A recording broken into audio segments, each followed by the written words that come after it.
Catholic News Roundup is brought to you in part by PewSitter.com, your online Catholic newspaper for the third millennium, CatholicMediaCoalition.org, in line with the Church, online with the world. And TheAmericanCatholic.com, politics and culture from a Catholic perspective.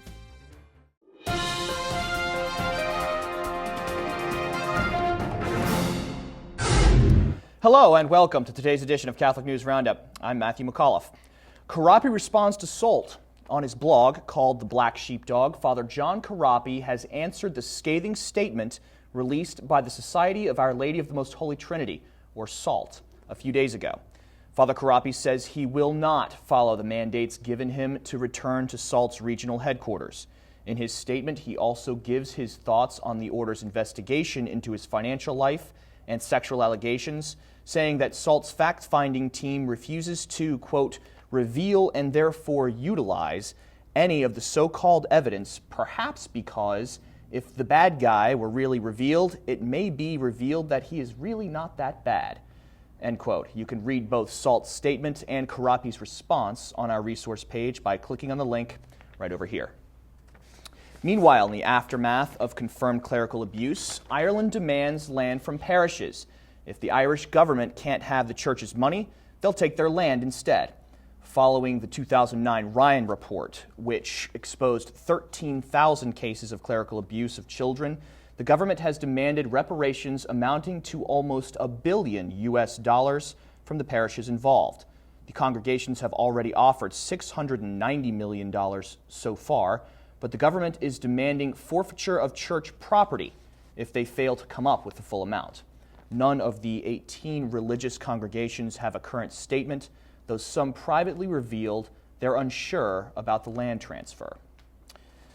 Staying in Ireland for the moment, Dublin draws thousands for life, mounting pressure by the European Court of Human Rights to force Ireland to change its laws against abortion has drawn the support of thousands at this year's All Ireland Rally for Life. Organizers are calling the rally hugely successful and a warning to the country's Labour Party that abortion is unacceptable to the majority of Irish people. The European Court of Human Rights determined last December that Ireland's pro-life laws supposedly breached the rights of a woman who had to leave the country to abort her child, but the Irish are standing firm to protect the unborn. Stay with us. We'll be back in just a few seconds. Catholic News Roundup is brought to you in part by NewOxfordReview.org, the voice of Catholic Orthodoxy, in print and on the web, and RenewAmerica.com, expanding the influence of America's grassroots in the cause of freedom. Pro-Abort Assault, a pro-abortion activist, has been apprehended by police after viciously attacking two protesters as they demonstrated in front of an abortion clinic in Albuquerque, New Mexico. Pro-lifer Bud Shaver was confronted by a woman who, after engaging him in conversation, all of a sudden and without warning, started kicking and punching him, also assaulting another demonstrator who tried to intervene. Shaver was treated by paramedics shortly after the attack, receiving several stitches in his head for a gash left by the woman's keys. Police are not revealing the woman's name, but she has been charged with battery and aggravated battery.